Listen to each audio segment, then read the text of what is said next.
Welcome to our burning paper tutorial video. In this video, I'll be using thinkingParticles 7.3 Service Pack 1 finalFluid for the smoke and fire simulation and finalRender to render the animation.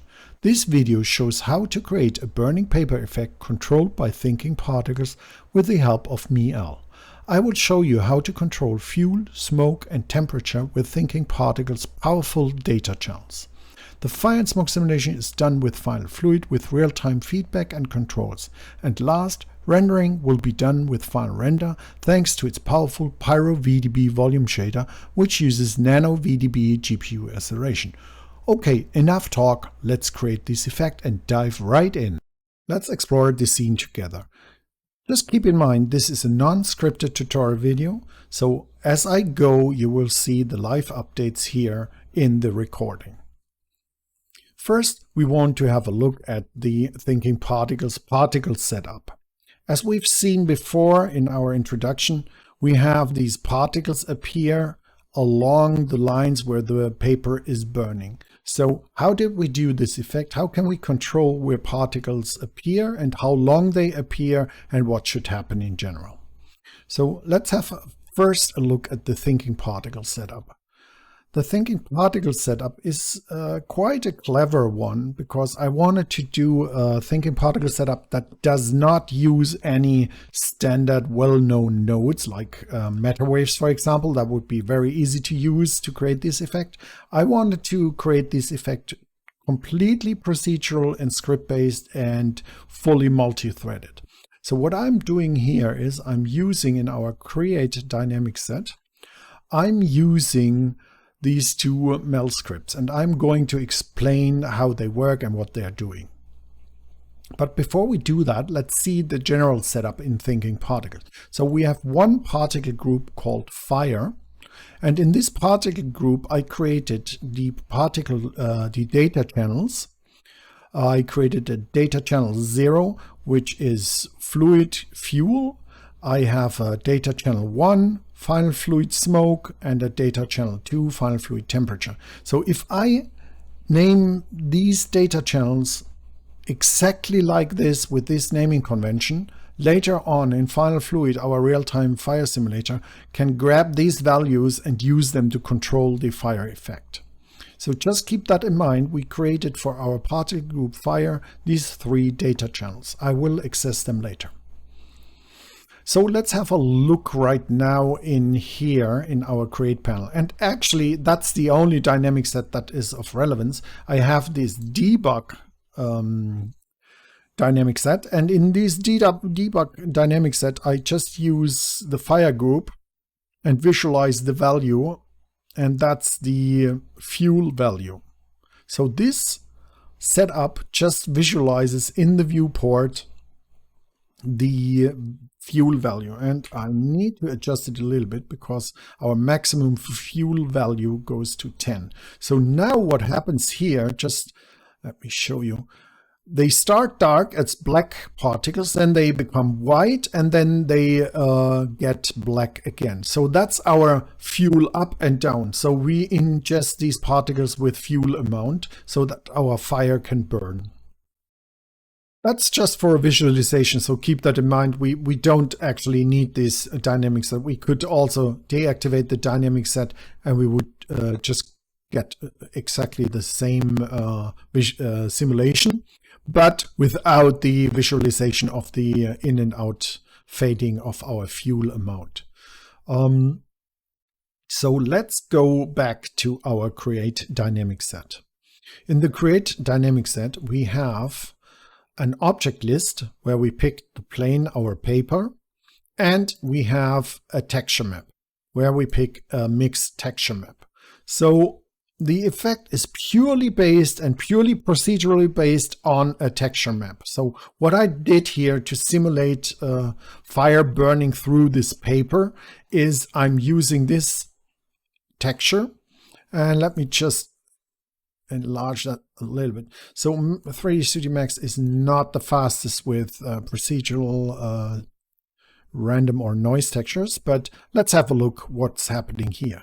So we have this map showing up, and then when I play this back, we can see it grows and it also leaves our areas where we want to have our fire still burning, and everything black turns off our effect. So that's basically what we did here with this mix map. So the cellular is faded out, reverse, so that in the core, when it's burning up, so we have the flame starting around here. Let me just proceed a little bit. So this is our burning effect. So that's the simple texture map we use here, and we use a cellular map with some settings. And in that cellular, we just animated the spread value from 0 to whatever value we want to have. So that's basically all we need or want to have. So this texture map, this mix map, is going into our text map node. As we can see here, that's the text map node. So I'll supply the information of this texture map to our MEL script as an input. Then we also have a born amount input and the group input. So the fire group input is where our particles land, or where we want to manipulate or read the particle information in parallel. Actually, the setup here right now is up here. We go through the objects in parallel. So if we had 1,000 papers or 1,000,000 papers, we could access them in parallel and do the effects very efficient and fast. So let's have a look at the script. Script, very simple, very easy. As you can see, the top up here is just defining the inputs. We have an object input, object list input, group input, burn amount input, and the texture map. That's all. We have these 4 inputs. That's the first chunk of script we have to write, where we just define what we want to gather. The next one is also a very simple call. We go over these objects in parallel because the object's input is the first.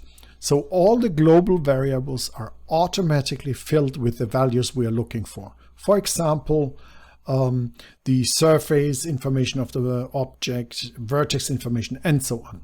So I tell the system, okay, I want to create on the surface with this born amount a random amount of particles with the rate per second.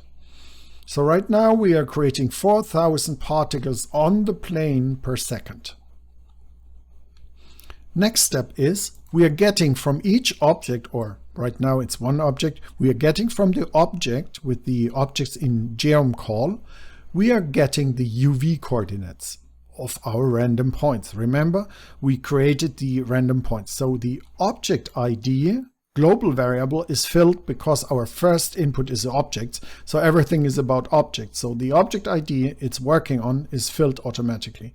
Then I want to get the texture face UV coordinate, and then I'll just give the UV the map channel and face ID and so on. All these global variables are automatically filled for the object. So we go through all the points we have and get the UV coordinate on the surface. Then with this UV coordinate we gathered here, we are just going into our texture map, which is the input here, and we evaluate our texture map at this specific UV coordinate. So we ask our texture map, let me just bring up, so as a reminder, we ask our texture map, hey, is this dot black or is it white? Is this dot gray or is it black? So with this function, we are now checking, okay, give me the color from this UV coordinate. And now I'm doing the check. If the color intensity, so the grayscale value, this is why I use the max function, so RGB, so I'll just use the maximum as our grayscale value or intensity value.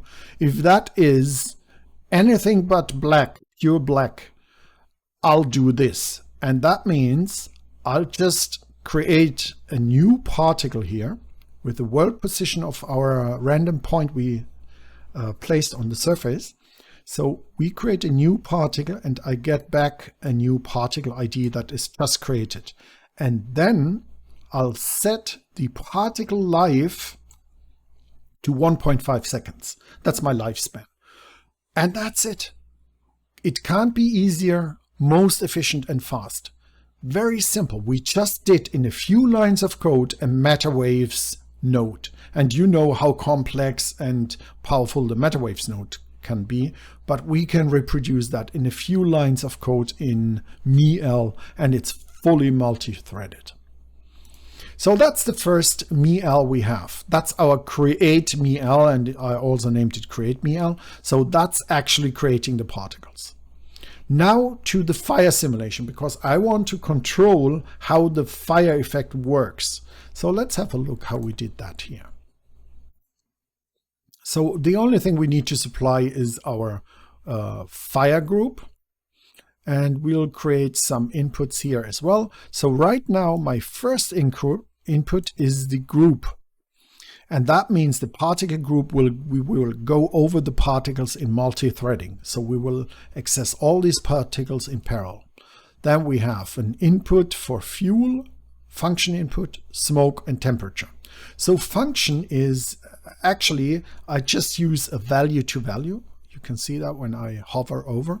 That's a value to value where I control how the value between min and max will output to our MEL script. So that's practically, I control the fuel for any value that comes in for between 0 and 1. I will output 0 and 10. So let's have a look what we are doing. We're using the particle age as a controlling factor. So the first thing we do is we get the age of our particle. So we say, because it's our first, remember our first input was the particle group. So all global variables have now automatically filled in the information of the particles we are accessing or processing within a thread.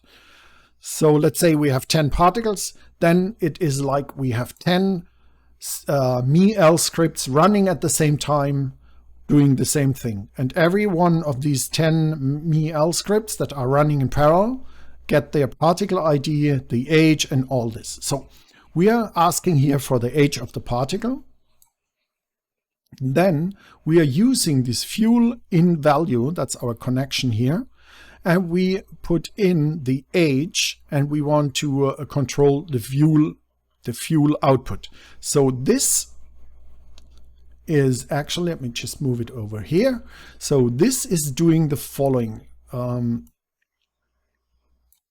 We are giving it the age of the particle. So that's the input between 0 and 1. That's the relative age. So the particle is either dead or just born or in between. So we supply this information, and we want as a return value the output, the fuel amount. And the fuel amount is between 0 and 10. So that's kind of how we fade or blend our fuel amount. So in the beginning, we have no fuel at all. So the paper is not burning, and then it slowly starts rising up until a certain amount, and then it is going down. So the next thing is we set the data channel with the amount we got back from our value to value, and we set this into the data channel for fuel. And our data channel 0 is the fuel amount. Let me just go and select the data channel. So data channel 0 is our fuel amount. Data channel plus 1, so 0 plus 1, our data channel 1 is the smoke. So we are getting the smoke amount based on age as well. So we control how much smoke do we have. And the data channel plus 2 is our fluid temperature. So we control the temperature also based on the age of the particle. So now the particle age just controls and blends our amounts for fuel, smoke, and temperature. And that is all. Just a few lines of code. Again, very powerful, very simple. And there we go. We have our simulation set up on the particle side. And we even control the fire simulation 100% procedurally through thinkingParticles MEL. The next thing we have here that is notable is our material we assign to the object.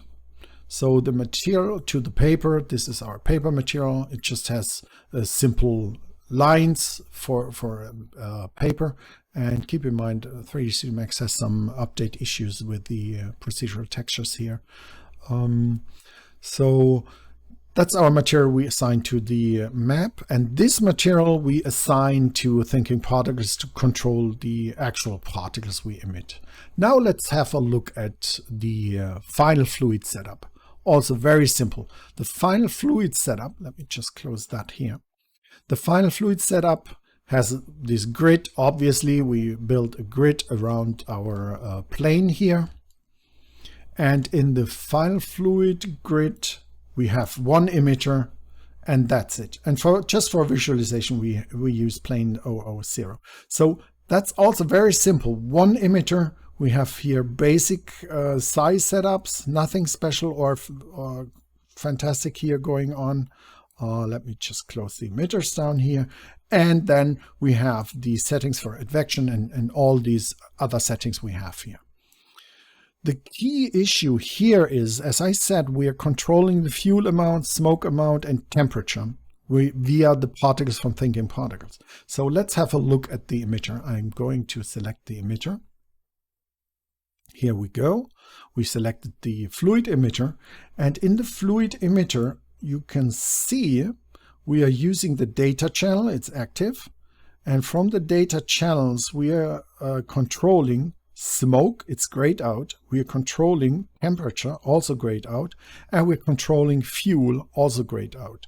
And this is because we have the data channel active. When I turn off data channel, you see immediately we can now control manually on our own the smoke amounts and everything. But because I want to have that controlled via the particles themselves, I'll turn on data channel, and now the data channel is setting the smoke amount, temperature, and fuel amount. And you saw we control this with very simple value-to-value controls in thinkingParticles.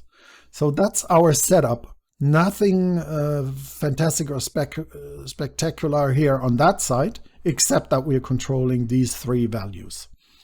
And now the only thing we have to be careful about, because finalFluid is a real-time fire and smoke simulation system, we need to make sure that we get the data in advance that changes over time. Because 3D Studio Max is not a real-time system or not meant to have a real-time workflow. So you have to cache first. Let me just press the cache button. You see here the cache is running through. That's it.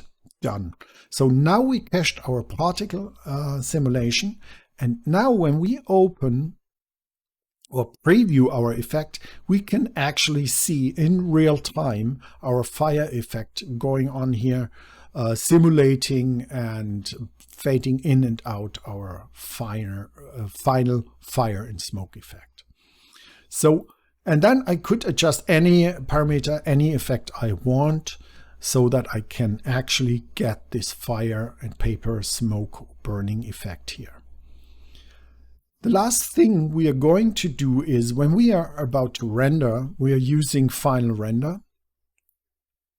finalRender is a GPU or hybrid renderer. It uses CPU or GPU, and it uses NanoVDB for volumetric rendering. So it's really, really fast when rendering this kind of effect. So let me just start here, a single rendering. Let me just render a single frame here. And we're going to just, let me just go here and don't overdo it for now. We just do a few samples so that you get the idea of our PyroVDB shader, because that's a really powerful thing we have here. So let me just start the rendering, and you'll see the rendering will start. And we're doing here full 3D volumetric rendering with volumetric shadow casting and all kinds of effects. Let me just move a little bit further in our flames, because as you remember, we're fading in the flames and fire and fuel. So we have to do the rendering. And you can see it's really blazing fast rendering for a volumetric effect with all the fading and mixed materials and procedural noise materials, mix and blending, all GPU based, really ultra fast rendering. So how did we set up the fire? So there's some things we do here. We use a large step scale to get faster rendering times. Up here we didn't change anything. I just always check the min and max values for our density so that we get the correct transparency of our fire effect.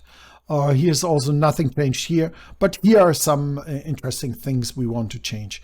So the smoke density per temperature multiplier is just how dense, as the name says, how dense our smoke should be based on the temperature. So right-hand side is the hottest part, left-hand side is the coldest part of our smoke. That's our smoke color per temperature. We don't want to change the smoke color on its own because we have the fading and illumination. And the next one is the interesting part. So we are controlling actually our flame gradient. We have quite a constant color for our flames. We are solely controlling the flame look or intensity based on this intensity per temperature multiplier. So we start only in the hot areas. We want to control the color and intensity. We have a high multiplier, so we get this glowing hot effect, and that's practically all we want to have. Our hot flames should be within this color range, and when they cool down, they will also cool down in intensity, and the glowing will be less. So let me just bring back our rendering. So that's practically how we control the hottest part and the coolest part up here. So that's practically all we did here to create this cool paper burning effect with thinkingParticles, MEL, and finalRender for the rendering. I hope you enjoyed this video. Check out our other videos as well. Thank you for watching. Goodbye.